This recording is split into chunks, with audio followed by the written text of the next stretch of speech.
Hello welcome दोस्तों, स्वागत करता हूँ फिर से आप सबको आपके अपने इस चैनल में। तो गाइस जिस बड़े की हम डिटेल्स में डिस्कस करेंगे बिटकॉइन के बारे में, साथ ही में हम यहाँ पर डिटेल्स में बात करेंगे कुछ जैसे ऑल्ट कॉइन्स के बारे में।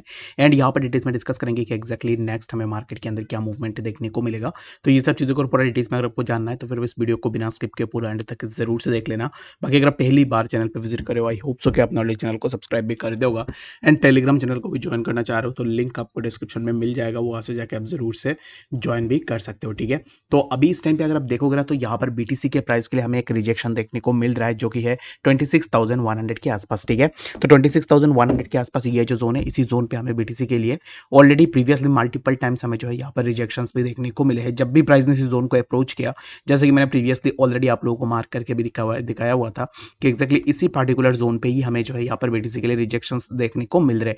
तो अब इस टाइम पे हम क्या यहाँ से नेक्स्ट मूवमेंट एक्सपेक्ट कर सकते हैं?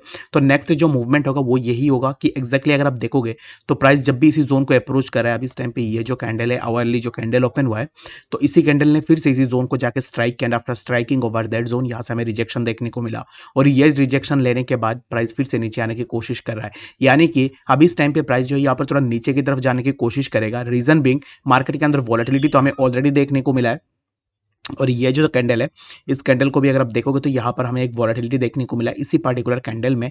एंड आफ्टर दैट वॉलेटिलिटी यहाँ पर प्राइस नॉर्मली इसी जोन को ब्रेक करने की कोशिश कर रहा है। तो जब तक ना प्राइस इसी जोन के आसपास, ये जो लाइन मैंने खींचा हुआ है ना 26,040, तो इसी लाइन पे जब तक प्राइस सस्टेन करेगा तब तक क्या होगा कि प्राइस यहाँ पर रिमेन अप ट्रेंड रहेगा, यानी कि प्राइस यहाँ से थोड़ा अपवर्ड मूवमेंट में जा सकता है। अगर यहाँ पर बीटीसी इसी जोन को ब्रेक करता है 26,040, यहाँ से अगर ब्रेकडाउन हमें मिलता है, दैट मीन्स कि हम यहाँ पर इसी जोन पे आएंगे जो कि होगा 25,855 या फिर 860, ये जो जोन है इसी जोन के आसपास हमें देखने को मिलेगा। ठीक है, तो आई होप सो कि आपको यहाँ पर समझ में आ गया होगा कि एक्जैक्टली बीटीसी में हमें नेक्स्ट क्या मूवमेंट देखने को मिलेगा।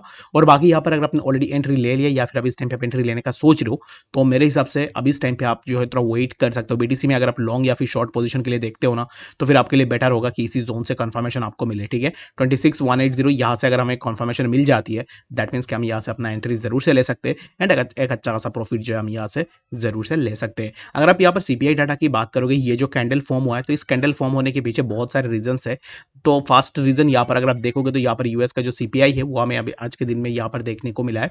तो सीपीआई अब इस टाइम पे जैसे कि यहाँ पर ये काइंड ऑफ बुलिश है जिसके कारण हमें मार्केट के अंदर थोड़ा मूवमेंट देखने को मिल रहा है। सिर्फ क्रिप्टो मार्केट के लिए बुलिश नहीं है, बाकी जितने भी कमर्शियल मार्केट से हर एक मार्केट के लिए ये थोड़ा जो है यहाँ पर पॉजिटिव इंडिकेशंस दे रहा है। The US consumer price index CPI inflation for the month of May has been recorded at 4%। ठीक है, स्लाइटली बिलो द एंटिसिपेटेड 4.1%। यानी कि जैसे कि कोई भी यहाँ पर डाटा निकल के आने से पहले लोग यहाँ पर अपना प्रेडिक्शन लगाते हैं कि एक्जैक्टली यहाँ पर ये पॉजिटिव होगा, कितने परसेंट में आ सकता है या फिर कितने परसेंट में नहीं आ सकता है। तो 4.1% अब इस टाइम पे जो है यहाँ पर एक्सपेक्टेड था कि लोग एक्सपेक्ट कर रहे हैं कि 4.1% पे आए, बट यहाँ पर हमें 4% के आसपास देखने को मिला, which is a positive sign for the market, जिसके कारण अब इस टाइम पे बीटीसी में हमें थोड़ा बहुत यहाँ पर जो है हलचल देखने को मिल रहा है। तो अब इस टाइम पे नेक्स्ट हमें क्या मूवमेंट देखने को मिलेगा तो इसके ऊपर यहाँ पर मैंने ऑलरेडी आपको बता दिया है। तो सिमिलर काइंड ऑफ अगर आप देखोगे तो प्राइस ने फिर से इसी जोन को हिट किया, again we got the rejection and again price जो यहाँ से नीचे आ रहा है। तो सिमिलर काइंड ऑफ मूवमेंट आपको देखने को मिलेगा।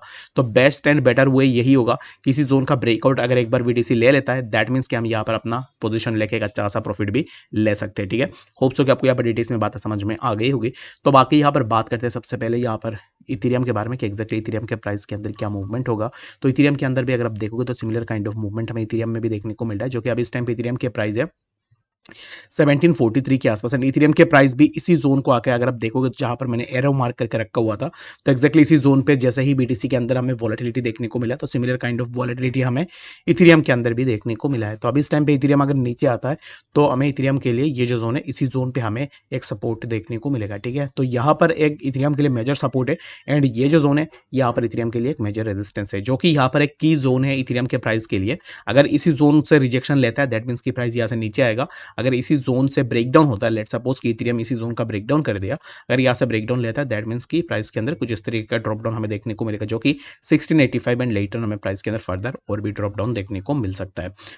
The best thing about the Ethereum price movement is that कि अगर इथेरियम अभी इस टाइम पे जैसे मूव कर रहा है, तो ऐसे अगर यहाँ से प्राइस इसी जोन का ब्रेकआउट लेता है, दैट मीन्स कि हम यहाँ पर ब्रेकआउट पे एंट्री ले सकते हैं, यहाँ से एक अच्छा सा प्रॉफिट भी इजीली ले सकते हैं। तो बाकी यहाँ पर इथेरियम के लिए बस मैं यही रिकमेंड कर सकता हूँ कि आप इस टाइम पे राइट नाउ अगर आप एंट्री लेने का सोच रहे हो, तो मेरे हिसाब से तो राइट नाउ यहाँ पर अगर आप एंट्री लोगे तो फिर आप ले सकते हो। ये कंप्लीटली आपके ऊपर डिपेंड करती है, बाकी कोई भी फाइनेंशियल एडवाइस नहीं है, ये मेरा पर्सनल ओपिनियन है।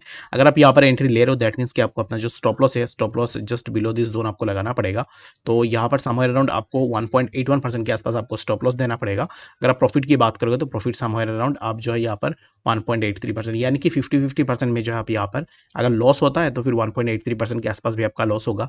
अगर प्रॉफिट भी होता है तो फिर 1.83 एंड उससे नीचे भी आपका प्रॉफिट हो सकता है। ठीक है, तो इसके लिए अब इस टाइम पे राइट नाउ अगर आप एंट्री लेना चाह रहे हो, तो फिर आप यहाँ पर रिस्क रिवार्ड को देख के भी आप अपने हिसाब से जरूर से देख सकते हो कि एग्जैक्टली आपको एंट्री लेनी चाहिए या नहीं चाहिए। ठीक है, आई होप सो कि आपको यहाँ पर इथेरियम के बारे में समझ में आ गया होगा कि एक्जैक्टली इथेरियम के प्राइस के अंदर क्या मूवमेंट हमें देखने को मिलेगा। बाकी यहाँ पर जितने भी और बाकी ऑल्ट्स कॉइन है, हर एक ऑल्ट के प्राइस के अंदर हमें थोड़ा बहुत मूवमेंट देखने को मिल रहा है। बट यहाँ पर हम सबसे पहले बात करेंगे WOO कॉइन के बारे में, क्योंकि इस कॉइन के ऊपर किसी ने मुझे रिक्वेस्ट किया था किसी पर्टिकुलर कॉइन के ऊपर बात करने के लिए। तो WOO को अगर प्राइस को देखोगे तो प्राइस के अंदर कोई भी यहाँ पर ऐसा खास मूवमेंट नहीं है। प्राइस एक साइडवाइज में ही मूव कर रहा है, यहाँ से ये जो जोन है अगर आप देखोगे तो प्राइस का एक साइडवाइज मूवमेंट हमें देखने को मिल रहा है। एंड ये जो साइडवाइज मूवमेंट है, इस साइडवाइज मूवमेंट में अभी इस टाइम पे प्राइस जो है यहाँ पर हायर हाइज बनाने की कोशिश कर रहा है। तो नेक्स्ट क्या मूवमेंट होगा उसके ऊपर हम यहाँ पर बात कर लेते हैं। सबसे पहले तो यहाँ पर अगर मैं एक यहाँ पर हॉरिजॉन्टल रेजिस्टेंस को देखूँ ना, तो एक्जैक्टली हमें इसी जोन पे जो कि है 0.17687, इसी जोन पे हमें प्रीवियसली ऑलरेडी WOO के लिए रेजिस्टेंसेस देखने को मिले हैं। जब भी प्राइस ने इसी जोन को अप्रोच किया था, प्राइस के लिए हमें यहाँ से रिजेक्शन देखने को मिला। तो अभी इस टाइम पे राइट नाउ अगर प्राइस यहाँ से इसी जोन से ऊपर की तरफ जाता है, दैट मीन्स कि अभी 0.17705 ये जो जोन है, इसी जोन पे अगर प्राइस फिर से जाता है, दैट मीन्स क्या होगा कि यहाँ से अगर रिजेक्शन लेता है तो रिजेक्शन लेने के बाद प्राइस यहाँ से नीचे की तरफ आ सकता है।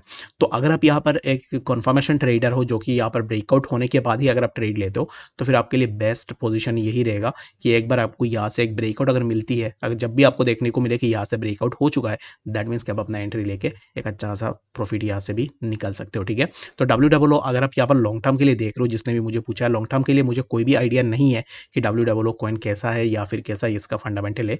जस्ट मैं अभी इस टाइम पे यहाँ पर फ्यूचर ट्रेडिंग के पर्सपेक्टिव से आपको बता रहा हूँ कि यहाँ से अगर रिजेक्शन लेता है, दैट मीन्स कि यहाँ से प्राइस के अंदर फर्दर हमें ड्रॉप डाउन देखने को मिलेगा, जैसे कि हमें इसी जोन पे और यहाँ पर भी हमें प्रीवियसली देखने को मिला है। आई होप सो कि आपको यहाँ पर डिटेल्स में बातें पता लग गई होगी कि एक्जैक्टली BTC, WOO एंड बाकी ऑल्ट्स के प्राइस के अंदर क्या मूवमेंट हमें देखने को मिल सकता है। और भी किसी भी ऑल्ट के ऊपर अगर आपको डिटेल्स में जाननी है, तो फिर मुझे कमेंट सेक्शन के अंदर जरूर से बता देना, ताकि मैं नेक्स्ट वीडियो के अंदर, जैसे कि WOO के ऊपर मैंने अभी इस टाइम पे बात की है, तो ऐसे बाकी अगर आपके पास कोई कॉइन होगा, उसके ऊपर भी मैं नेक्स्ट वीडियो के अंदर डिटेल्स में डिस्कस करने की कोशिश भी करूंगा। मिलता है नेक्स्ट इन्फॉर्मेटिव अपडेट्स के साथ, तब तक के लिए गुड बाय।